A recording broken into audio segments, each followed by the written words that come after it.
Hey Trailblazers and Tarmac Tacklers, welcome to the Maximum Mileage Running Podcast. This is your one-stop shop for everything ultra, road and trail running for busy people. I am your host, Nick Hancock, a certified USCA ultra running coach and UK athletics coach in running fitness.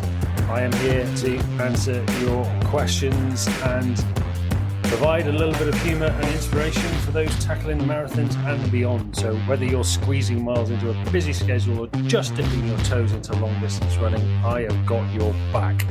Prepare for some laughs, learning and a few colourful words.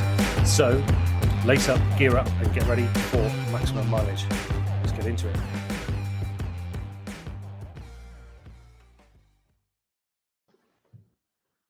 All right, everybody. Welcome to the monthly hot seat with myself. Faye can't make it today because she's with a friend that she hasn't seen in 10 years. Who's over from New Zealand, so they're having a nice chinwag and a beer. And speaking of beer, I'm actually having one myself. Why not? It is a Thursday after all. Thursday's the new Friday, and I'm sat in my camper van because I thought the acoustics would be awesome here because it's all soft furnishings in here. So. Yeah, I'm in my camper van and I've got really good Wi-Fi signal because the Wi-Fi is just inside the house there. Anyway, hope you're all doing well. Thank you for joining, and I will kick things off with. Do you want, Nick? I wanted to talk about DNFs today. Now, perfect timing. Yes, and I wanted to talk about it because it's something that a lot of people are afraid to do. Now, in the half marathon world, it's a much rarer occurrence. But in the ultramarathon world, it is part and parcel of the game. It's very rare that you meet an ultra runner who has at least done, a few ultramarathons that hasn't DNF'd. So I wanted to talk about them because, they can be something that people are afraid of. They don't, nobody wants to DNF, but they are part and parcel of the learning process. And it isn't something that, whilst at the time, it can almost feel like the arse of your life has fallen out with disappointment because of it. And I DNF'd twice last year myself. One, I DNF'd at 14 miles. At the time, absolutely distraught by the whole thing. I was pretty annoyed. It was just a poor shoe choice. The arches of the shoes I was running in were digging into me, and I just couldn't run on them anymore. So nothing major. And another one, I was in the lead pack, and we were pushing the pace a little bit, and I slipped on a route and took a bit of a tumble, and my right pinky finger on my right hand was, as I started running off, it was like to the side, sticking out. I was like, oh, fuck, that's not supposed to happen. Popped it back in. And that wasn't the problem. What I realized a couple of miles in, that actually I'd taken a pretty hard hit on my hip and knee, and I just couldn't keep going. So, we do DNF, and then do you know what? A month later, I won an ultramarathon. So, it isn't the be all and end all of an ultra runner's career, and it is part of the learning process. One of the biggest things with running an ultra marathon is actually it's much less, like the marathon and half marathons, where it's a lot about pace and running efficiently and form and all that kind of stuff. That sort of stuff is important in ultra marathons, but actually, success of an ultramarathon is about reducing the amount of things that can go wrong, because there is so many opportunities for things to go wrong. Now, some of those things, like you experienced on the weekend, Nick, you can't control. Like, you can't control picking an ultramarathon that would normally be dry. In fact, we were expecting it to be pretty hot weather with you, and it turned out to be a 6-hour deluge of torrential rain. It was totally unexpected, really, wasn't it? It wasn't supposed to rain at all, and and it came out of nowhere.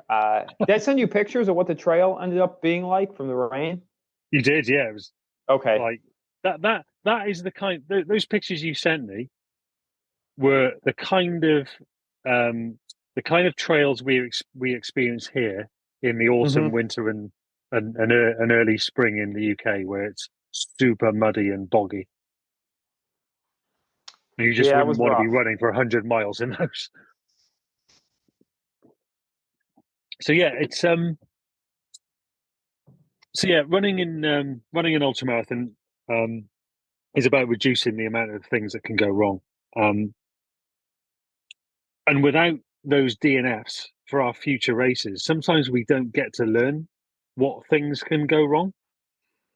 And some of my best races, which have been recently, have come out of have come out of those DNF opportunities. I call them.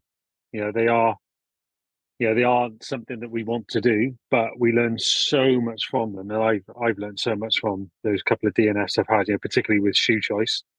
You know, that is just something you don't want to get wrong in an ultra marathon, and I did it. So now I'm so anal about my shoe choice going into an ultra marathon. Is that, you know, if anything that small doesn't feel right about a shoe, I just will not wear it for an ultra marathon now.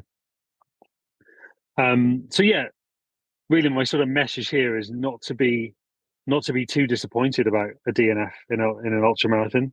Certainly don't come away from it thinking, oh well, I'm not going to do any ultra marathons ever again because I DNF'd it. You know, everybody thinks I'm a joke, because really people don't. And I say it is a great opportunity to actually learn from it for your future races. So yeah, the message is don't let DNFs get you down too much. Now I know you, Nick, you weren't disappointed at all, really, were you? No, it's so this is my first DNF, but as far as the ultra marathon world, I've only done a 50 miler, and then this was a 100 miler. I've done a couple Ironmans last year that I didn't DNF, and I always thought, me being like the stubborn macho guy I guess I am, would be very very angry, and I wasn't. I mean, it was the exact opposite. I was content. I was happy with how far I made it. I made it to mile 89. Yeah, exactly. And You didn't. It's not exactly like you got to mile 10 and were like, "Oh, can't be bothered with this." yeah, You really put um, everything into it, didn't you?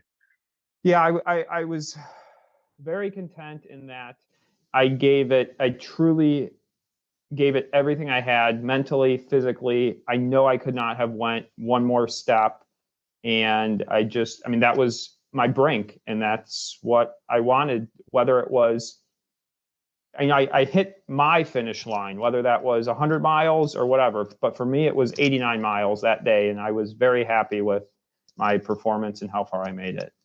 Yeah. Do you know what? This is the thing. Since we've sort of, you know, for the people listening on the podcast later, no, you know, you didn't make it to the 100 miles, but the DNF rate in your race was way over 50%, and of the DNFs, you were way up there. I mean, you know, some people there were a lot of people that are dropping out at, you know, 10, 20, 30 Mm-hmm. miles in those first 6 hours, just like, nah, I don't fancy Yeah. this.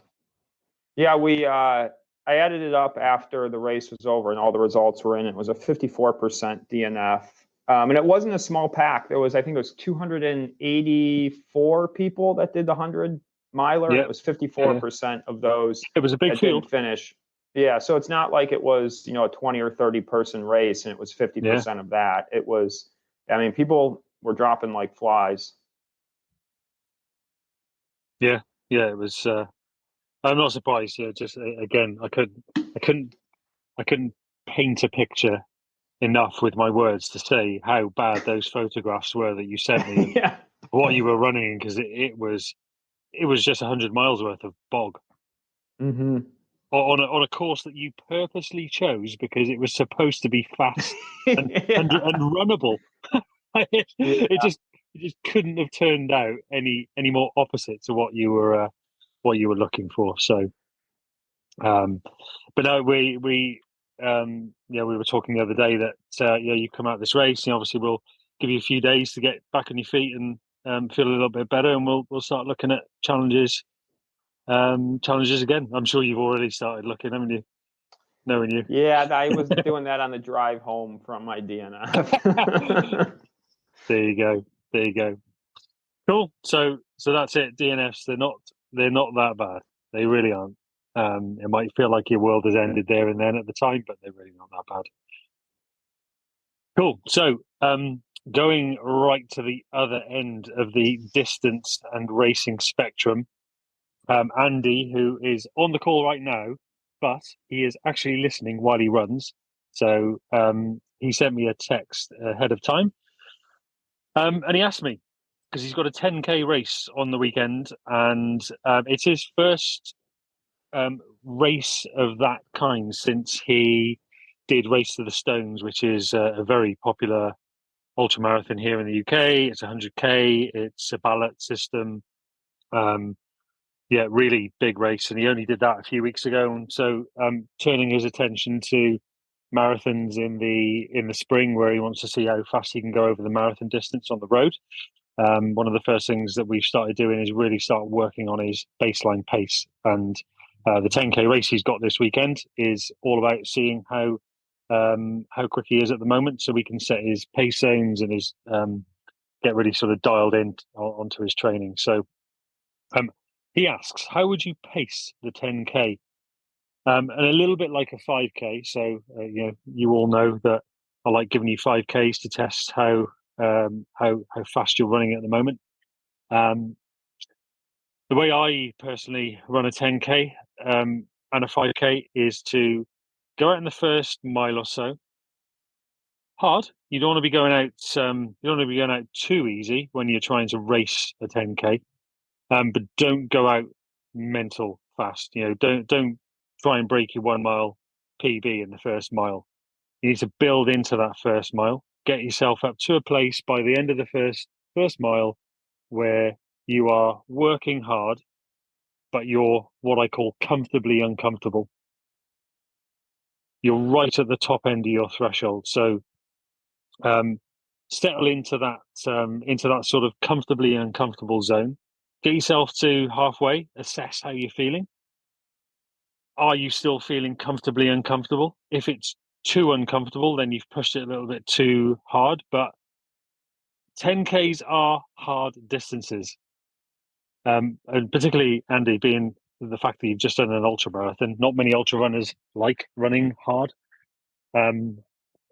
So you will find it uncomfortable. It will be territory that is going to be like, oh God, this is not something I've experienced a lot of.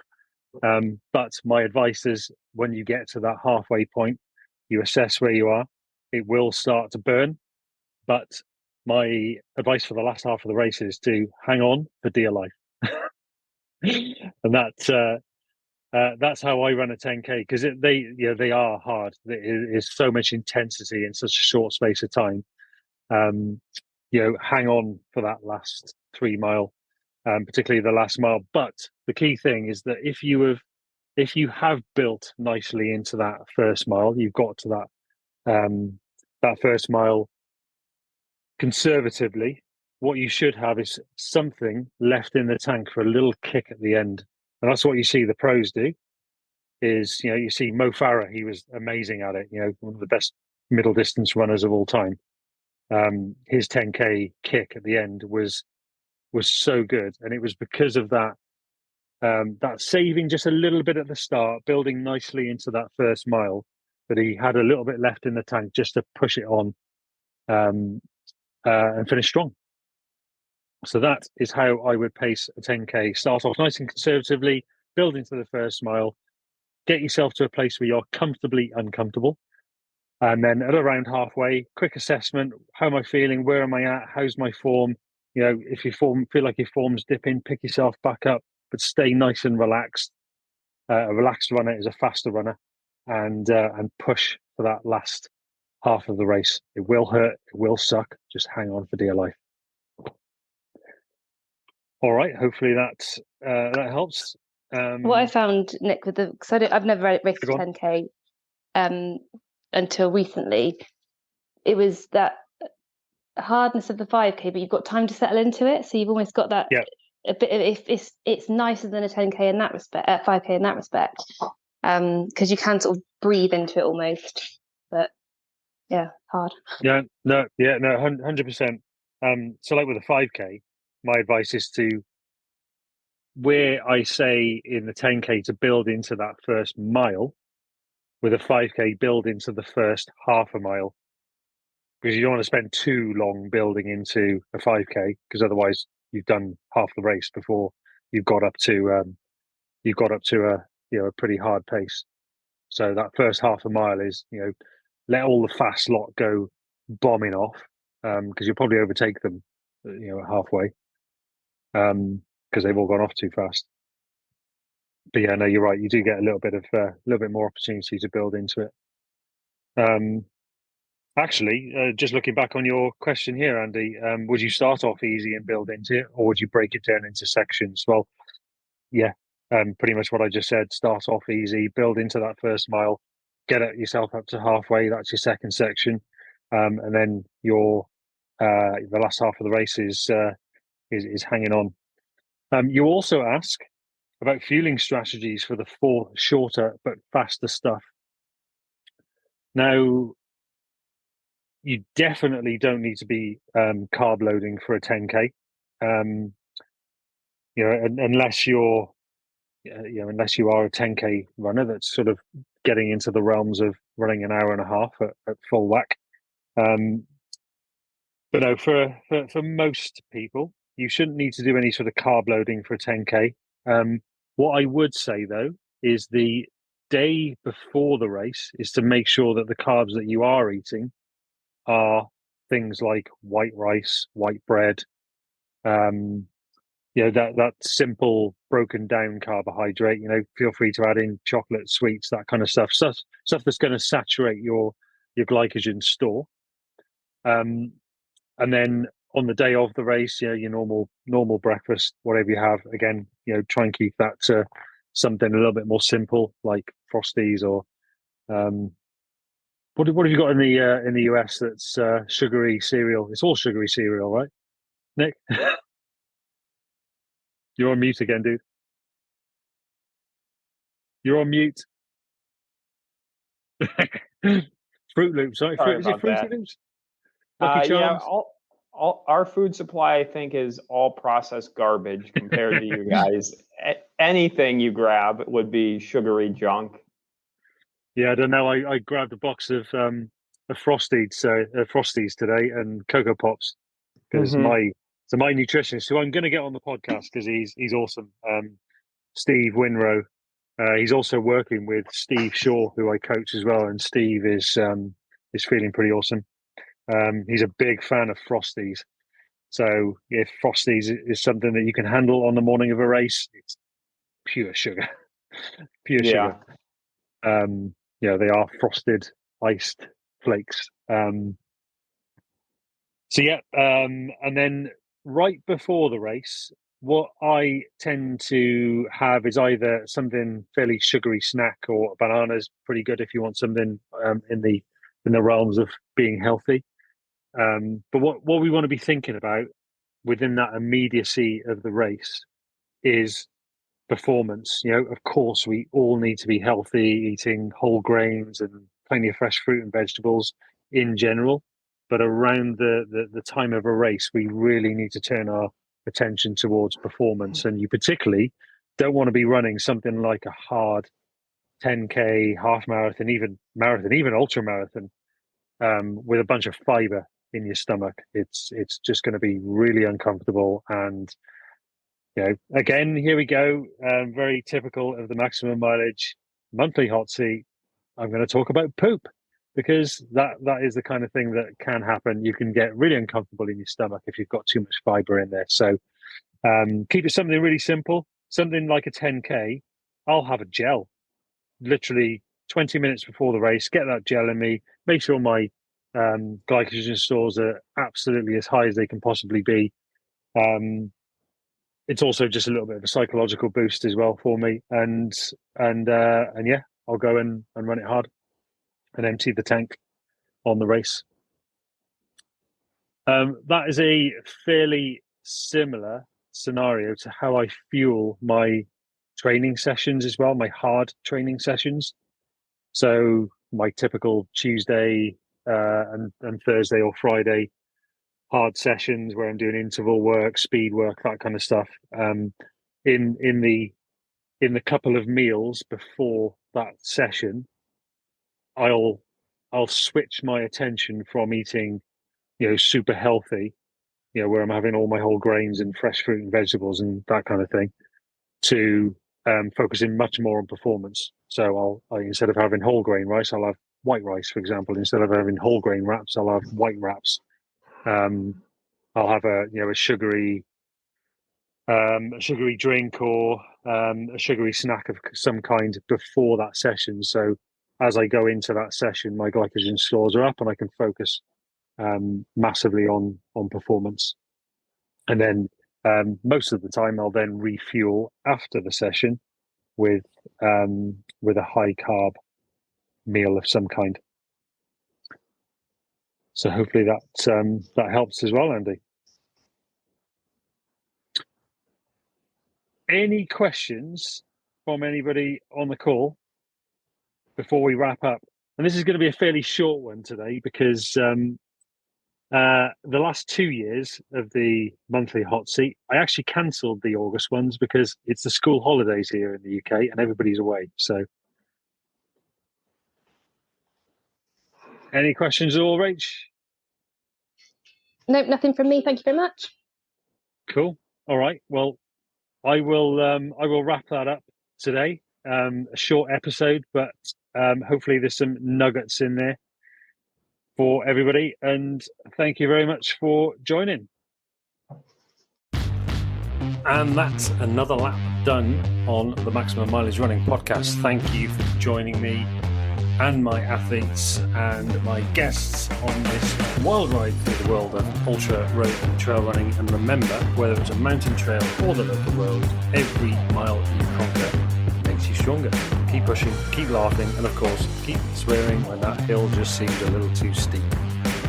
If you enjoyed today's journey, don't forget to subscribe and leave me a nice review.